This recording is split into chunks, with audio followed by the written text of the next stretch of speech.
அனைவருக்கும் வணக்கம். தனுசு ராசினியர்களுக்கு நிகழ்ந்து கொண்டிருக்கும் செப்டம்பர் மாதம் 7ஆம் தேதி இன்றைய நாளை தவறவிடாதீர்கள். தவறவிட்டால் நீங்கள் கதறி கதறி அழுதாலும் மீண்டும் இன்றைய நாள் இனி கிடைக்காதுங்க. அந்த வகையில் தனுசு ராசினியர்களுக்கு பல வருடங்களுக்கு பிறகு கிடைக்கும் வாய்ப்பு. இப்படிப்பட்ட வாய்ப்புகளை பயன்படுத்திக் கொள்வது உங்கள் கையில தாங்க இருக்குது. அப்படி இன்றைய நாளில் என்ன மாதிரியான நன்மைகள் எல்லாம் ஏற்பட இருக்குது, மேலும் என்ன மாதிரியான முன்னேற்றங்கள் எல்லாம் கிரகநிலைகளின் ரீதியாக அமையிருக்கு, குறிப்பா இத்தருணங்கள்ல கிரகங்களுடைய சஞ்சார நிலைகள் என்ன என்று பார்க்கும்போது ரிஷபத்தில் குரு பகவானும், மிதுனத்தில் செவ்வாயும், சிம்மத்தில் சூரியனும், புதனும், கன்னியில் கேதுவும், சுக்கிரனும் சஞ்சரிக்கிறாங்க. அதே போல் கும்பத்தில் சனி வக்ரகதியிலும், மீனத்தில் ராகுவும் சஞ்சரிக்கிறாங்க. இந்த கிரகங்களுடைய சஞ்சார நிலைகளின் காரணமாக மேலும் என்ன மாதிரியான முன்னேற்றங்கள் எல்லாம் உங்களுடைய வாழ்வில் ஏற்பட இருக்கு என்பது குறித்தான முழுமையான பதிவை தான் இந்த பதிவுல நம்ம பார்க்க போகிறோம். அந்த வகையில இன்றைய நாள் விநாயகர் சதுர்த்தி தினமாக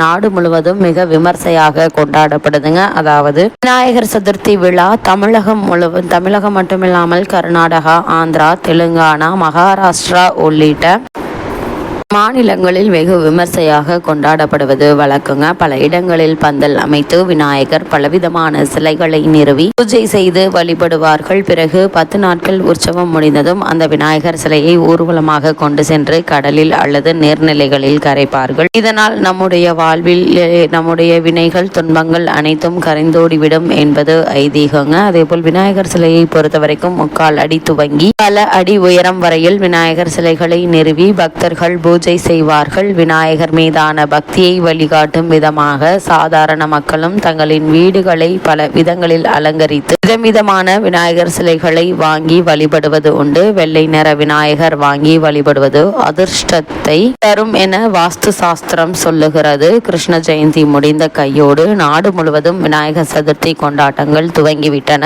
இதுவும் 10 நாட்கள் உற்சவமாக கொண்டாடப்படும் பண்டிகையாகும். இந்த ஆண்டு செப்டம்பர் 7ஆம் தேதி துவங்கி விநாயகர் சதுர்த்தி விழா அல்லது கணேச உற்சவம் கொண்டாடப்பட உள்ளது. விநாயகரை வீட்டிற்கு வரவேற்று வழிபாடு செய்வதற்கு மக்கள் தயாராகி வருகின்றன. பல்வேறு வண்ண விளக்குகள், அலங்கார பொருட்கள், பல வண்ணங்களில் விநாயகர் சிலைகள், மாவிலை தோரணங்கள் உள்ளிட்டவை தற்போது விற்பனைக்கு வர துவங்கிவிட்டன. என்னதான் கோவில்களிலும் பொது இடங்களில் விநாயகர் சிலை நிறுவப்பட்டு பூஜைகள் நடத்தப்பட்டாலும் அனைவரின் வீடுகளிலும் விநாயகர் சிலைகளை வாங்கி வைத்து வழிபடுவதுதான் வழக்கம். அப்படி விநாயகர் சிலையை நிறுவப்பட்டு பூஜைகள் நடத்தப்பட்டாலும் அனைவரின் வீடுகளிலும் விநாயகர் சிலைகளை வாங்கி வைத்து வழிபடுவதுதான் வழக்கம். அப்படி விநாயகர் சிலையை வீட்டில் வைத்து வழிபடுவார்கள். வழிபடக்கூடியவர்கள் என்ன செய்ய வேண்டும், என்னவெல்லாம் செய்யக்கூடாது என்பதை நன்கு கவனத்தில் கொள்ள வேண்டும். அப்படி இந்த விநாயகர் சதுர்த்தி கொண்டாடக்கூடியவர்கள் என்ன செய்ய வேண்டும் என்று பார்க்கும்போது வீடுகளில் விநாயகர் சிலைகள் வைத்து வழிபடுபவர்களில் சிலர் கடைகளில் வாங்கி வந்த சிலைகளை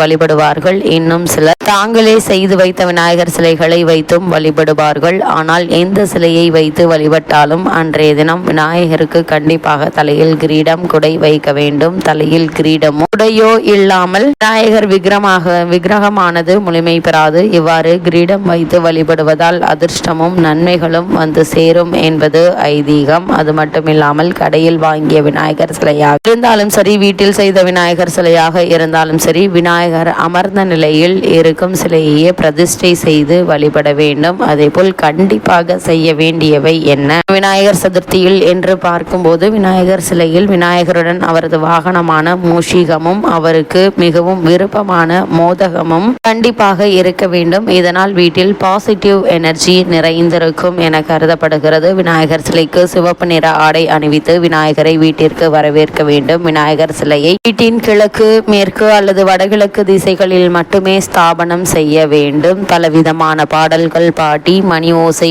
எழுப்பி உற்சாகமாக திருவிழா கொண்டாட்டத்துடன் விநாயகரை நம்முடைய வீட்டிற்கு வரவேற்க வேண்டும். வீட்டில் விநாயகர் சிலையை ஸ்தாபனம் செய்த பிறகு 1.5, 3, 5, 7, 10, 11 என்ற எண்ணிக்கையிலான நாட்களில் அடிப்படையிலேயே நீர்நிலைகளுக்கு கொண்டு சென்று கரைக்க வேண்டும் என கூறப்படுது. அதேபோல் இந்த விநாயகர் சதுர்த்தியில் செய்யக்கூடாதவை என்ன என்று பார்க்கும்போது, வீட்டில் ஸ்தாபனம் செய்யும் விநாயகரின் துதிக்கை வலதுபுறம் திரும்பி இருக்கக்கூடாது. அது வீட்டில் பிரச்சனைகளையே ஏற்படுத்தும். அதனால் விநாயகரின் துதிக்கை இடது பக்கம் திரும்பி இருக்கும்படி பார்த்து கொள்ள வேண்டும். இதனால் வெற்றி மற்றும் நன்மைகள் பெருகும். விநாயகர் சிலை வீட்டில் இருக்கும் அனைத்து நாட்களிலும் அவரை கவனிக்காமல் விட்டுவிடக் கூடாது. தினமும் ஏதாவது நிவேதியம் வைத்து வழிபட வேண்டும். அது மட்டும் இல்லாமல் இந்த விநாயகர் சதுர்த்தியான இன்றைய தினத்துல கண்டிப்பாக இவற்றை செய்துவிடக் கூடாது என்று பார்க்கும்போது, விநாயகர் சிலையை தனியாக வைக்க கூடாது. வீட்டில் எத்தனை விநாயகர் சிலை வேண்டுமானாலும் அதோடு லட்சுமி தேவியின் சிலை அல்லது சிவன், பார்வதி, முருகன் யாருடைய சிலையாவது சேர்த்துதான் வைக்க வேண்டும். கற்பூர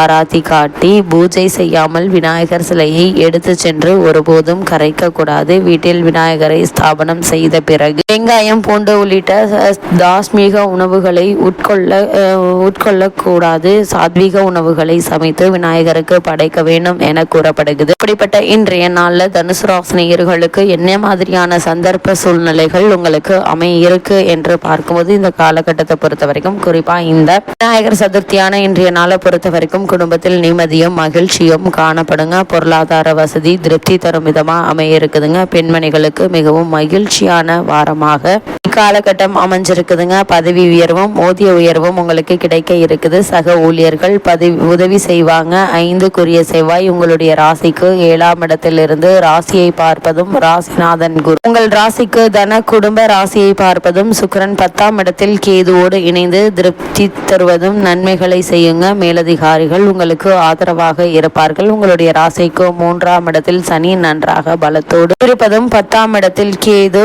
நல்ல அமைப்புடன் இருப்பதால் ஆன்மீக பயணங்கள் செய்யும் வாய்ப்புகள் உங்களுக்கு கிடைக்க இருக்குது. அது மட்டும் இல்லாம காரணமே இல்லாமல் உங்களுக்கு மறுக்கப்பட்டு வந்த பதவி உயர்வு, ஊதிய உயர்வு, உத்தியோகத்தில் கிடைக்க வேண்டிய சலுகைகள், தற்காலிக பணியாளர்களுக்கு நிரந்தர பதவி என எதிர்பாராத பல முன்னேற்றங்கள் உங்களுடைய வாழ்வில் ஏற்பட இருக்குதுங்க. நீங்கள் நினைக்கக்கூடிய காரியங்கள் அனைத்தும் நினைத்தபடி வெற்றி காணக்கூடிய ஒரு தருணமா இக்காலகட்டம் அமைஞ்சிருக்குது. குறிப்பா தனுசு ராசினியர்களுக்கு இந்த விநாயகர் சதுர்த்தியான இன்றைய தினத்துல பொருளாதார ரீதியான பல முன்னேற்றங்கள் உங்களுக்கு ஏற்பட இருக்கு என்பதை கிரக நிலை மீண்டும் மீண்டும் உங்களுக்கு அறிவுறுத்துதுங்க. மேலும் என்ன மாதிரியான விஷயங்கள்ல நீங்கள் கவனமாக இருக்க வேண்டும் என்று பார்க்கும்போது, தேவையில்லாத வதந்திகள் பேசுவதை சிக்கல்கள் சிக்க வைக்குங்க. கணவன் மனைவிக்கிடையே தேவையில்லாத கருத்து வேறுபாடுகள் ஏற்படுவதற்கான வாய்ப்புகள் இருக்கு. கூடுமான வரைக்கும் ஒருவருக்கொருவர் விட்டு கொடுத்து அனுசரித்து நடந்து கொள்வது நல்லதுங்க. அதே போல உங்களுடைய ராசிக்கு 5க்குரிய செவ்வாய் 7ஆம் இடத்தில் இருப்பதும், ராசிநாதன் ராசி குரு உங்களுடைய தன குடும்ப ராசியை பார்ப்பதும், சுக்கிரன் 10ஆம் இடத்தில் கேதுவோடு இணைந்திருப்பதும் நன்மை செய்யுங்க. மேலதிகாரிகள் உங்களுக்கு ஆதரவாக இருப்பாங்க. உங்களுடைய ராசிக்கு 3ஆம் இடத்தில் சனி பகவான் நன்றாக பலத்தோடு இருப்பதும், 10ஆம் இடத்தில் கேது நல்ல அமைப்புடன் இருப்பதால் ஆன்மீக பயணங்கள் செய்யும் வாய்ப்புகள் உங்களுக்கு கிடைக்க இருக்குது. இப்படிப்பட்ட சந்தர்ப்ப சூழ்நிலைகளை பயன்படுத்திக் கொள்வது உங்கள் கையில தாங்க இருக்கு. தனுசு ராசினியர்களுக்கு இந்த தருணங்கள்ல கிரக நிலைகளின் ரீதியாக கூறப்படும் பரிகாரம் என்ன என்று பார்க்கும்போது, வியாழக்கிழமை அருகாமையுள்ள ராகவேந்திரர் ஆலயத்திற்கு செல்லுங்க. முதியவர்களுக்கு ஏழைகளுக்கும் முடிந்த அளவு உதவுங்க. எண்ணற்ற நன்மைகள் உங்களுடைய வாழ்வில் ஏற்படும்.